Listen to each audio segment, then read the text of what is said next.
नमस्कार सर्वांना. 3.5 मुहूर्त म्हणजे काय तर तुम्हाला माहिती आहे का?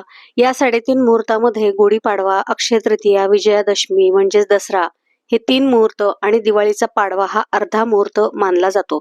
आणि म्हणूनच या 4 दिवसांना एकत्रितपणे 3.5 मुहूर्त असे म्हटले जाते. अक्षय तृतीया हा देखील 3.5 मुहूर्तापैकी एक दिवस आहे.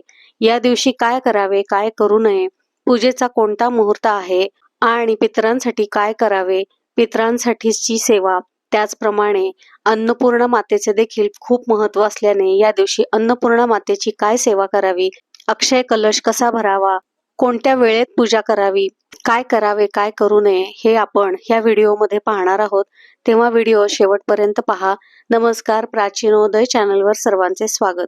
यंदा 19 एप्रिल 2026 वार रविवार या दिवशी अक्षय तृतीया साजरी केली जाणार आहे. आपल्या हिंदू संस्कृतीमध्ये या दिवसाला अत्यंत पवित्र आणि शुभ मानले जाते. या दिवशी नवीन सुरुवात, गुंतवणूक, खरेदी, कौटुंबिक मंगल कार्य, त्याचप्रमाणे सोने चांदी खरेदी, वाहन खरेदी इत्यादींसाठी अत्यंत शुभ मानला जातो. या दिवशी माता लक्ष्मी आणि भगवान विष्णूंची सेवा केल्याने आपल्याला त्यांची कृपादृष्टी प्राप्त होते असे म्हटले जाते. आणि माता अन्नपूर्णा हिचे देखील पूजा करणे हे फलदायी असते, कारण आपल्या घरात कधीही अन्नधान्याची कमी भासत नाही. या दिवशी पूजेचा मुहूर्त काय आहे तर सकाळी सूर्योदयापासून ते दुपारी 12 वाजेपर्यंत या वेळेमध्ये आपल्या घरातील देवांची तसेच माता लक्ष्मी आणि विष्णूंची पूजा करायची आहे. आणि याच वेळेमध्ये अक्षय पात्राची पूजा देखील करावी. आणि दुपारी 12 नंतर पितरांसाठीची पूजा, तर्पण, दिवा लावणे तसेच पितरांच्या नावाने जो नैवेद्य ठेवणार आहोत आणि जी काही सेवा पितरांसाठी करायची आहे ती आपण दुपारी 12 नंतर करायची आहे. या दिवशी लवकर उठून घरातील केरवारे काढावेत, घराच्या समोरील दार स्वच्छ करून सडा रांगोळी करावी, उंबऱ्यावरती हळदीचे लेपन करावे आणि आपल्या देवघरातील देवांची पूजा दुधाचा अभिषेक करून करावी. लक्ष्मी विष्णूंची पूजा वेगळी एखाद्या पाटावर छोट्या स्वरूपात मांडली तरी देखील चालेल, पण ही पूजा नक्की करा. सर्वप्रथम दिवा प्रज्वलित करावा, पाट किंवा चौरंगावरती वस्त्र टाकून घ्यायचे आणि आपल्या हाताच्या उजव्या बाजूला छोटेसे तांदळाचे आसन करून गणपतीची स्थापना करून घ्यावी. गणपतीची छोटी मूर्ती किंवा सुपारी गणपती स्वरूप ठेवावी. हळद, कुंकू, अक्षता, फूल, दुर्वा वाहून धूप दीप दाखवावा.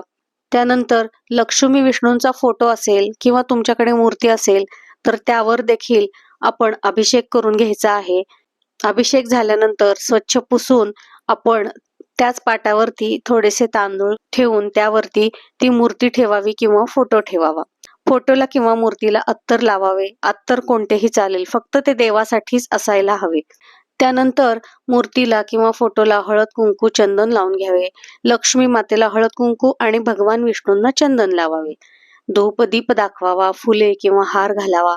तुमच्याकडे श्रीयंत्र असेल तर इथेच शेजारी श्रीयंत्र देखील स्थापना करून घ्यावे. श्रीयंत्राला देखील हळद कुंकू व्हावे, फूल व्हावे, धूपदीप दाखवावा. याच पाटावरती आपल्याला अक्षय कलश देखील ठेवायचा आहे. आता काही जण अक्षय कलश वेगळा ठेवतात किंवा ह्याच पाटावर ठेवतात, हे प्रत्येकाच्या आपापल्या इच्छेनुसार आहे. तर हा कलश कसा भरावा? अक्षय म्हणजेच क्षय न पावणारे. त्यामुळे ह्या कलशामध्ये आपल्याला धान्य, आपल्याकडील पैसा, फळे इत्यादी ह्या आपल्या घरी कधीही कमी पडू नये म्हणून आणि घरात सुख समृद्धी संपदा राहावी या हेतूने हा कलश आपण अक्षय तृतीयेच्या दिवशी भरत असतो. पाटावर तांदूळ ठेवून घ्यावेत आणि त्यावरती तुमच्याकडे मातीचा, चांदीचा, तांब्याचा यापैकी कोणताही तांब्या असेल तो स्वच्छ धुवून पुसून त्यावर हळद कुंकवाची 5 बोटे खालून वरच्या दिशेला काढून असा तांब्या त्या तांदूळावरती ठेवून घ्यावा. आणि या कलशामध्ये प्रथम चिमूटभर हळद कुंकू व्हावे, त्यानंतर तांदूळ घालावेत, म्हणजे पूर्ण तांब्या भरून तांदूळ भरून घ्यायचा आहे. आणि त्यावरती आपल्या घरातील पैशांची नाणी, नोटा, एखादे चांदीचे नाणे असेल तर ते नाणे ठेवावे. त्यानंतर त्याला हळद कुंकू व्हावे, धूपदीप दाखवावा, फुले हार घालावेत. आपल्या घरामध्ये सदैव अन्नधान्य, धनसंपदा अक्षय राहावे म्हणून प्रार्थना करावी. ही पूजा शक्यतो सकाळी आपल्या घरातील देवपूजा झाली की लगेचच करावी. पण अगदीच काही कारणास्तव किंवा वेळेअभावी ज्यांना शक्य नाही त्यांनी सायंकाळी केली तरी देखील चालणार आहे. आजच्या दिवशी आपण सेवा काय करायच्या आहेत? विष्णू सहस्त्रनाम, पुरुष सूक्त तसेच आज श्री सूक्त करण्याला अत्यंत महत्व आहे. आज तुम्ही 7, 16, 51, 108 तुम्हाला जितक्या संख्येमध्ये शक्य आहे तितके तुम्ही श्री सूक्ताचे पाठ करायचे आहेत. शक्यतो प्रयत्न करा की जास्तीत जास्त पाठ तुमच्याकडनं होतील. कारण श्री सूक्त हे असे एकमेव धनसंपदा देणारे स्तोत्र आहे. त्यामध्ये भगवान विष्णू आणि लक्ष्मीकडे साधक मोठ्या उत्कंठतेने धनसंपत्ती देण्यासाठी प्रार्थना करीत आहे. त्यामुळे अत्यंत प्रभावी श्लोक असलेले हे स्तोत्र या दिवशी नक्कीच पठण करावे. त्यामुळे तुमच्या घरातील दारिद्र्य जाते. ज्यांच्यावरती खूप कर्ज आहे, पैसा येतो आहे पण टिकत नाही किंवा पैसा पुरत नाही, या समस्यांसाठी श्री सूक्त हे लक्ष्मी मातेचे आपल्याला दिलेले वरदान आहे. आणि म्हणूनच हे स्तोत्र तुम्ही नक्की नक्की पठण करा किंवा श्रवण करा. जे आपण श्रीयंत्र ठेवलेले आहे त्यावरती आपण कुंकुमार्चन केले तरी देखील चालणार आहे. आणि पूर्ण महिनाभर आपल्या घरामध्ये जी चैत्रागौर बसलेली आहे ती आज माहेरी जाते असे सांगितले जाते. चैत्रागौरी म्हणजेच देवी पार्वती, आपल्या घरातील अन्नपूर्णा माता. त्यामुळे अन्नपूर्णा मातेची देखील आज आपण पूजा करायची आहे. आणि अन्नपूर्णा मातेला खरबूज, कलिंगड, वाटलेली डाळ, पन्हे आणि फराळाचे पदार्थ म्हणजेच लाडू, चकली, शेव इत्यादींचा आज आपण अन्नपूर्णा मातेला नैवेद्य दाखवायचा आहे. अन्नपूर्णा स्तोत्र, अन्नपूर्णा मंत्र आणि अन्नपूर्णेची आरती देखील आपण ह्याच वेळी करायची आहे. आता पितरांसाठीची पूजा आपण कधी करायची किंवा ती कशी करायची ते पाहूयात. पितरांसाठीची जी पूजा आहे ती दुपारी 12 वाजल्यानंतर करायची आहे.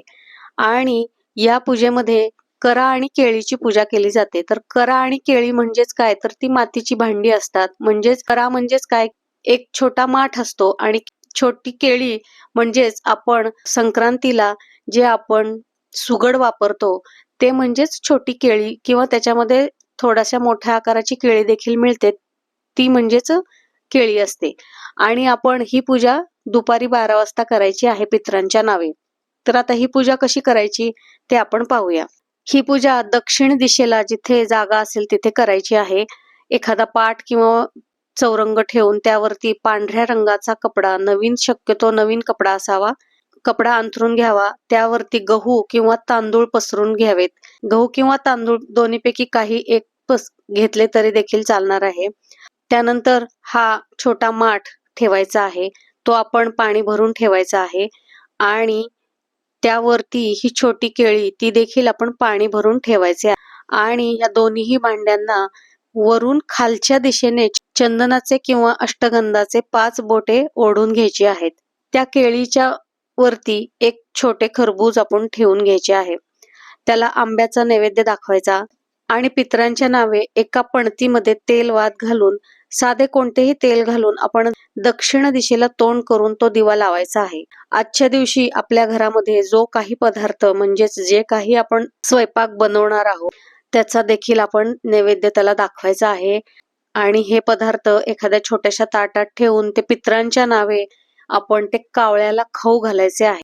आता इथे ही सर्वसाधारण अशी पूजेची पद्धत सांगितलेली आहे. आपल्या घराण्याप्रमाणे आपल्या कुळामध्ये काही पद्धती असतात, काही रीती असतात, आपण जिथे राहतो तिथल्या देखील काही पद्धती असतात. तर त्यानुसार ह्या पूजेमध्ये थोडाफार फरक असू शकतो. आपल्या घरातील पद्धतीनुसारच ह्या पूजा करायच्या आहेत. जर तुम्हाला माहिती नसेल की कशी पूजा करायची आहे तर सर्वसाधारणपणे ह्या पद्धतीने पूजा केली तर चालणार आहे. आज पितरांच्या नावे सेवा काय करायची आहे, तर पितरांसाठी आज पितर तुष्टिकारक स्तोत्र वाचायचे आहे. घरातल्या पुरुषांनी पितरांना तर्पण द्यायचे आहे. आणि ही पूजा ज्यांना 12 वाजता करणे शक्य नाही, कारण नोकरीवर जाणारे बंधू भगिनींना ही वेळ पाळता येईलच असे नाही, त्यामुळे अशांनी सकाळी पूजा केली तरी देखील चालणार आहे. पण ही आता तुम्ही विचाराल की ह्या करा आणि केळीचे दुसऱ्या दिवशी काय करायचे, तर शक्यतो तुम्ही एखाद्या गरजूला हे दोन्ही करा आणि केळी दान करा. काही ठिकाणी सांगतात की ते तुम्ही घरामध्ये वापरले तरी देखील चालणार आहे.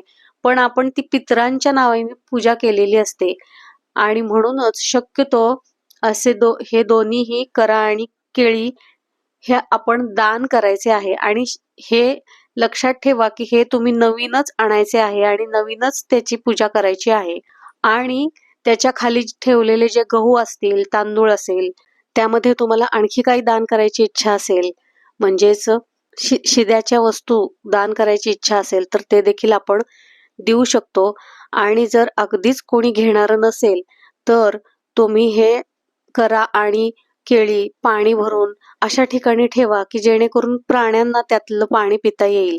याशिवाय या दिवशी आपण काय काय गोष्टी दान करायच्या आहेत, काय करायचे, काय करू नये, अक्षय तृतीयेचे महत्त्व यासंबंधी आपल्या चॅनलवरती मागच्या वर्षीचा व्हिडिओ आहे.